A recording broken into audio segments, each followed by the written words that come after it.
आने वाले कुछ दिनों और हफ्तों में आप मुझको back to back music videos, rap videos and short films में देखेंगे। और मेरी टीम ने चाहा कि मैं ये गुड न्यूज़ आप सबके साथ साझा करूं। और रोज़े चल रहे हैं, मैं चाह रही हूँ कि मैं भी 2 या 3 रोज़े रखूं, क्योंकि मेरी माँ मुसलमान है। इसलिए मैं चाह रही हूँ कि मैं भी उनका जो धर्म है उस धर्म के अनुसार 2-3 रोज़े रखकर देखूं कि कैसा लगता है। मुझे हर 2-3 घंटे प्रोटीन का सेवन करना बहुत अच्छा लगता है, क्योंकि मैं वर्कआउट करती हूँ, योगा करती हूँ। तो मेरे लिए थोड़ा सा चैलेंजिंग होगा सुबह से लेकर रात तक कुछ ना खाना, कुछ ना पीना। लेकिन अगर हम एक साफ़ दिल से और नेक नीयत से अल्लाह के लिए कुछ करना चाहते हैं तो मेरे ख़्याल से कुछ भी मुमकिन हो सकता है। तो बहुत जल्द मैं रोज़े रखूँगी और उसके लिए मुझे पहले तैयारी करनी होगी। नमाज कैसे पढ़ा जाता है और कैसे दुआ मांगी जाती है, ये सब पहले सीखूँगी, उसके बाद रोज़े रखूँगी। साथ ही राखी सावंत ने भी रोज़ा रखा है, जो आपके काबिल दोस्त हैं। अच्छा। हाँ, मैं जानना चाहूँगा उनसे अभी मुलाकात क्यों नहीं हो रही है, कोई रीज़न? थोड़ी सी कड़वाहट पैदा हुई है हम दोनों के बीच में। किस तरह की कड़वाहट है, कुछ बताना चाहेंगी? मेरे ख्याल से ये सवाल आपको उनसे करना चाहिए।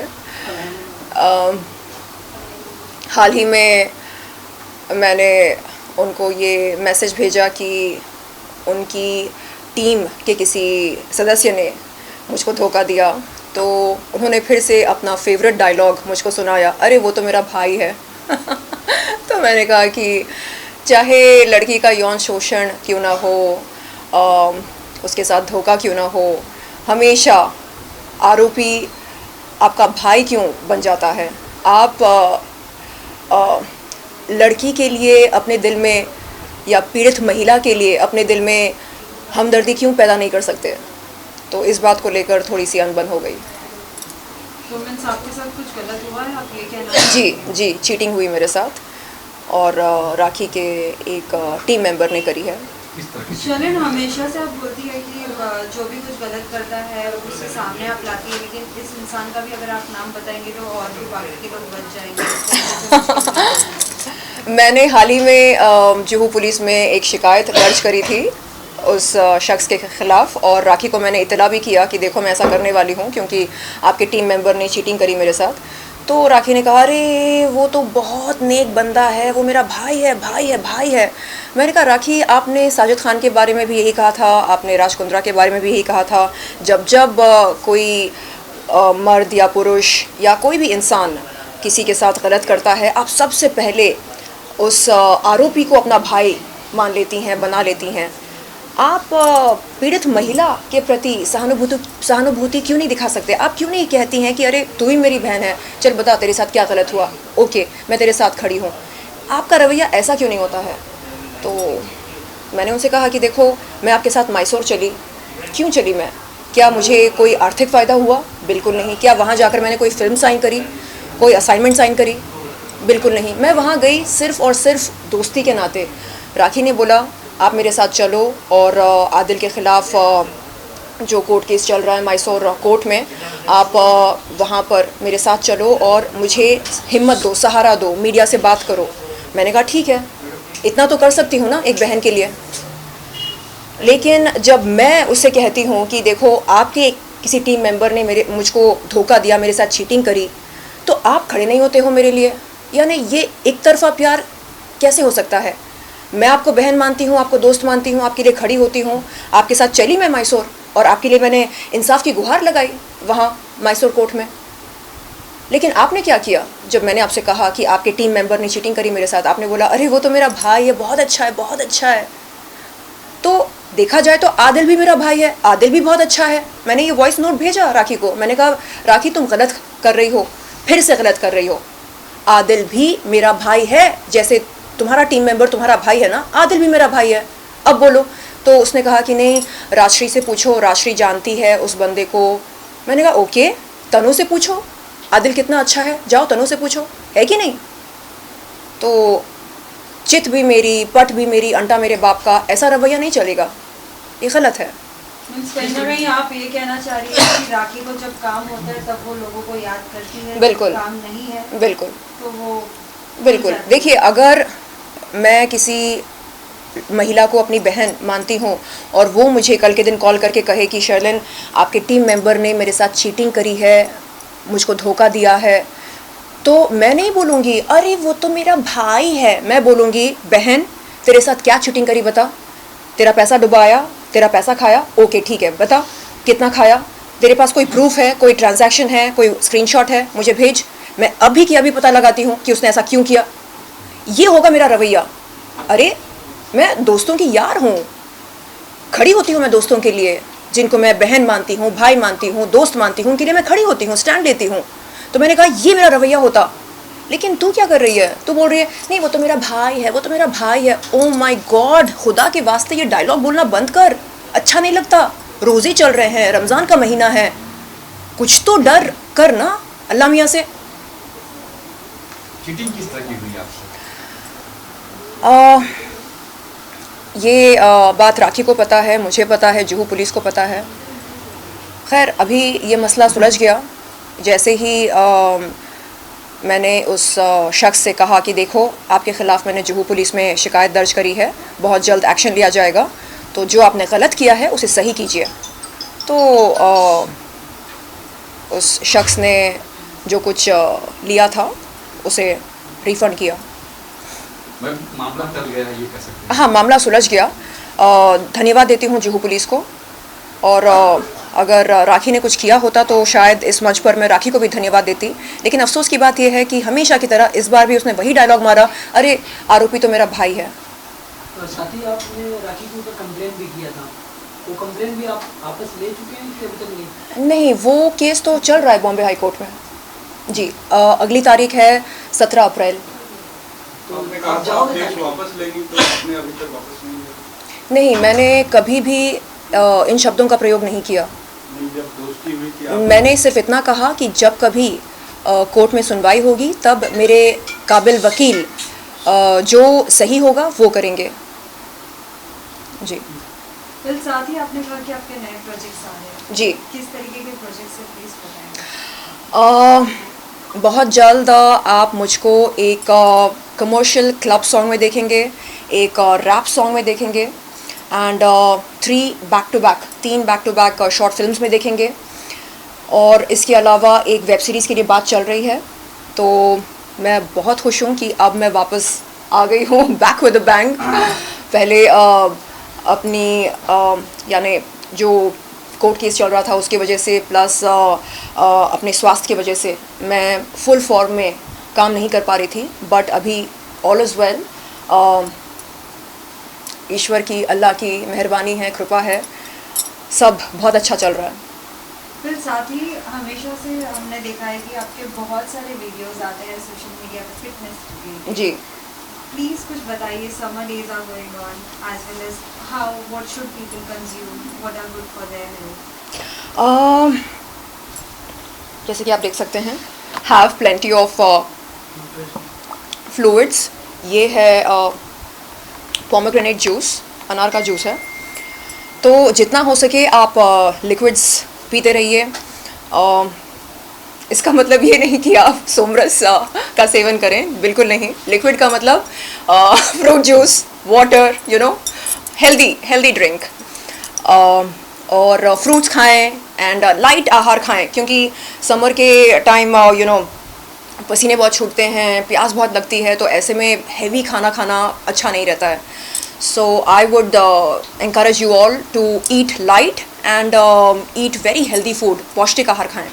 शर्लिन, का आखिरी सवाल, हाल ही में हमने देखा था प्रियंका का एक मैसेज आया है, हाल ही में भी वो मुंबई ना चाहिए, वो मुझे नहीं मिला था, इसलिए मैंने हॉलीवुड में एंजॉय किया। आपको क्या लगता है स्टिल बॉलीवुड में जिस तरीके से लोगों को मिलना चाहिए स्पेस, उनको अपने काम दिखाने का मौका मिलना चाहिए, उनको कॉर्नर किया जाता है, is it so, it is true still? ये प्रियंका चोपड़ा ने कहा कि उनको मौका नहीं मिला क्या? उनको मौका नहीं मिला। जिस तरीके से माहौल ग्रुपिज्म चल रही है हाँ। बॉलीवुड में, उससे वो कहीं न कहीं साइडलाइन महसूस कर रही थी, इसलिए वो हॉलीवुड चली गई, ऐसा हुआ। मुझे बिल्कुल नहीं लगता कि उनको मौका नहीं मिला। करण जौहर ने, शाहरुख खान ने, अक्षय कुमार ने, सभी बड़े बड़े कलाकारों ने, निर्देशकों ने, निर्माताओं ने उन्हें एक नहीं कई मौके दिए और उन्होंने बहुत अच्छे रूप से, अच्छे तरीके से उन मौक़ों का पूरा फ़ायदा लिया अपने करियर को आगे बढ़ाने के लिए। तो मेरे ख़्याल से उन्हें थैंक यू बोलना चाहिए बॉलीवुड को, बॉलीवुड के तमाम कलाकारों को जिनके साथ उन्हें काम करने का अवसर मिला। और ईश्वर ने उन्हें बहुत कुछ दिया है, तो उन्हें नाखुश होने की कोई वजह नहीं है। मीन्स आप ये कहना चाहेंगे कि कहीं ना कहीं वो उनकी एक स्ट्रैटेजी है हाईलाइट होने की? देखिए, हम सब जानते हैं कि प्रियंका चोपड़ा ने बहुत अच्छी फिल्में की हैं और दिग्गज कलाकारों के साथ काम किया है। तो ऐसे में अगर आप ये बोलते हैं कि अरे बॉलीवुड ने मुझे मौका नहीं दिया, काम नहीं दिया, ये गलत होगा। ये डायलॉग मुझ पर सूट करता है। अगर मैं आपके सामने बैठकर ये बोलूँ कि बॉलीवुड ने मुझे मौका नहीं दिया, आप इस बात पर विश्वास कर सकते हैं। लेकिन प्रियंका चोपड़ा जैसे मंजे हुए कलाकार अगर ऐसा कहते हैं तो फिर हम क्या बोलें। तो नहीं, उन्हें शुक्रगुजार होना चाहिए। और कहते हैं ना, काउंट योर ब्लेसिंग्स, तो आप अपने सारे ब्लेसिंग्स काउंट कीजिए। अनगिनत ब्लेसिंग्स ईश्वर ने आपको दिए हैं। एंड आज आपके पास एक लविंग हस्बैंड हैं, पति हैं, बेबी गर्ल हैं और परिवार है। तो ऐसे में नाखुश होने की कोई वजह नहीं है। एक सवाल मेरा है, मैम, कि आजकल इन दिनों आत्महत्या काफी लोग कर रहे हैं, लड़कियां खास जी, करके। जी। अभी हाल ही में भोजपुरी एक्ट्रेस मर चुकी है, इस पर क्या भोजपुरी एक्ट्रेस आकांक्षा दुबे, उन्होंने आत्महत्या की है। अच्छा, तो क्या कुछ कहेंगे? तो ये स्ट्रेस काफी है, बॉलीवुड में काम नहीं मिल रहा है, क्या? मैं आपको दिखा सकती हूँ मेरे रिमाइंडर लिस्ट में ऐसा एक पॉइंटर है, do something about mental depression. तो ऐसा नहीं है कि मैं सिर्फ आई मी माई सेल्फ वाली दुनिया में जीती हूँ। मैं अक्सर इस बारे में सोचती हूँ कि क्या किया जाए। आमतौर पर जो छोटे शहरों से लड़कियाँ आती हैं, वो या तो प्यार में धोखा खाती हैं, या नहीं तो जब उन्हें कोई प्रोजेक्ट से हटा दिया जाता है, वो एकदम छोटा महसूस करने लगती हैं और उन्हें लगता है कि अब सब कुछ ख़त्म हो गया, अब जीकर इस दुनिया में जीकर कोई मतलब नहीं है। तो ऐसे में अगर ऐसी कोई ऐसा कोई कॉल सेंटर हो या ऐसी कोई एजेंसी हो जिन्हें ये लोग संपर्क कर सकें, कॉल करके कह सकें कि देखो हम ऐसा फील कर रहे हैं, हम तन्हा महसूस कर रहे हैं, और अगर कोई कंसल्टेंट या कोई लाइफ कोच उन्हें ये कहे कि देखो ये एक टेम्परेरी फीलिंग है, हम सब आपके साथ हैं और आपको ऐसा छोटा महसूस करने की कोई ज़रूरत नहीं है, ये एक फ़ेज़ है, इसे निकल जाने दो। अब आप ऐसा फील कर रहे हैं, हो सकता है कि 10 मिनट के बाद आप ऐसा फील ना करें। तो उन्हें सही एडवाइस देने की हमें ज़रूरत है। और ये दिमाग कैसे काम करता है, मेंटल हेल्थ, हम कहते हैं मेंटल हेल्थ, ये होता क्या है? सब दिमाग का ही तो खेल है कि नहीं? मतलब मैं किडनी फेलियर कोई मामूली बात नहीं है, ऐसे ली किडनी फेलियर, तो उस परिस्थिति से मैं बाहर निकल कर आई हूँ, यानी मौत के मुंह से बाहर निकली हूँ मैं। उस समय मैं यही सोच रही थी कि अब तो मैं गई, और हेवी स्टेरॉइड्स खाने की वजह से मेरा चेहरा इतना हो गया था। शायद आपके पास वो फुटेज होगा, मैं बात कर रही हूँ 2021 सितंबर की। तो चेहरा एकदम गोल हो गया था चांद की तरह, एंड प्रोटीन लॉस होने लगा, जिसकी वजह से शरीर एकदम माचिस की काड़ी बन गई थी। तो आप इमेजिन करो, शरीर माचिस की काड़ी और चेहरा ऐसे गुब्बारे की तरह, मतलब एकदम कैरिकेचर, लाइक जोकर वैसे बन गई थी। और मुझे याद है अपने डॉक्टर से मैंने कहा कि मुझे मरना है, मुझे नहीं जीना, इस तरह की ज़िंदगी नहीं चाहिए मुझे, एक जोकर बनकर मुझे नहीं जीना, गोल सा चेहरा, गुब्बारे जैसा और एकदम माचिस की काड़ी जैसे बॉडी। तो डॉक्टर ने समझाया कि ये एकदम टेम्परेरी है, हाँ, आप बस फ़िलहाल अपने किडनीज़ पर फोकस करो। हाँ, जैसे ही आपके किडनीज़ ठीक हो जाएंगे उसके बाद आप चेहरे पर फोकस करो, आप जिम जाया करो, बॉडी बनाओ। हाँ, मानता हूँ कि आपका प्रोटीन लॉस हो रहा है, तो इसको हम काउंटर बैलेंस करेंगे। आप ज़्यादा प्रोटीन लो, प्रोटीन बार्स आते हैं, आप वो खाया करो और बॉडी बनाओ। और जब आपके किडनीज ठीक हो जाएंगे हम आपको स्टेरॉइड्स देना बंद कर देंगे और ये जो आपका गुब्बारा जैसा चेहरा बन चुका है ये धीरे धीरे धीरे वापस श्रिंक हो जाएगा। तो कहने का मतलब ये है कि हम जब किसी बहुत ही कठिन परिस्थिति से गुजरते हैं उस समय अगर कोई हमसे प्यार की 2 बातें करे, कहे कि हाँ ये एकदम टेम्परेरी है, निकल जाएगा ये फेज़, हिम्मत मत हारो, हम सब आपके साथ हैं, कोई ऐसे 2 मीठे बोल दे और हमें प्रोत्साहन दे, हिम्मत दे, हौसला दे, तो माँ कसम वो फेज़ निकल जाएगा, हमको पता भी नहीं चलेगा कि कैसे निकला। बस वो उस घड़ी में अगर कोई हमारा साथ दे दे, और साथ देने का मतलब ये नहीं कि आके आर्थिक मदद करे, बस 2 मीठे शब्द। तो मैं यही सोच रही थी कि अगर उस समय ये डॉक्टर नहीं होते मेरे साथ, कोकिला बहन के वो हेड ऑफ नेफ्रोलॉजी है, मतलब नेफ्रोलॉजिस्ट, बहुत ही सीनियर नेफ्रोलॉजिस्ट हैं, किडनी स्पेशलिस्ट हैं, अगर वो साथ नहीं देते आज मैं आपके सामने नहीं मौजूद होती, मैं कब का चली गई होती। तो हमें एक नेटवर्क बनाना पड़ेगा, समथिंग लाइक यू नो, जैसे बॉलीवुड में जूनियर आर्टिस्ट एसोसिएशन है, एक्टर एसोसिएशन है, प्रोड्यूसर एसोसिएशन है, डायरेक्टर एसोसिएशन है, वैसे एक मेंटल हेल्थ एसोसिएशन होनी चाहिए और उनका एक हॉटलाइन नंबर होना चाहिए और सरकार को वो नंबर हम सबको उपलब्ध कराना चाहिए कि देखिए ये नंबर है, आपको जब भी किसी एडवाइस की ज़रूरत है आप इस पर संपर्क करें। हम कॉल करके कह सकते हैं कि देखो मैं ऐसा फील कर रही हूँ, सुइसाइडल थॉट्स आ रहे हैं, मैं क्या करूँ। तो वो जो लाइफ कोच है वो हमको बताएगा।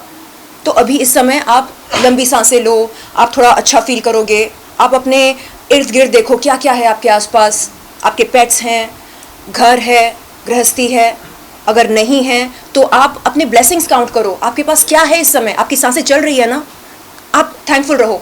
तो ऐसे करके हमारे माइंड को डाइवर्ट करना है हमें। सो आई थिंक एक इस तरह का एसोसिएशन बनना चाहिए, मेंटल हेल्थ एसोसिएशन, क्योंकि लाइफ इज़ वेरी टफ ना, मतलब इतने सारे लोग, जैसे मेरे साथ चीटिंग हुई है, हाँ, मतलब मैं खुद को शेरनी बोलती हूँ, रफ एंड टफ बोलती हूँ, और राखी सावंत के टीम मेंबर ने मुझको चूना लगा दिया। तो चीटिंग किसी के साथ भी हो सकती है, लेकिन हम उससे कैसे निकल कर बाहर आते हैं ये हम पर निर्भर करता है। जी मेरे डॉक्टर ने बगैर डायलिसिस के, बगैर किडनी ट्रांसप्लांट के मेरे किडनीज को ठीक कर दिया।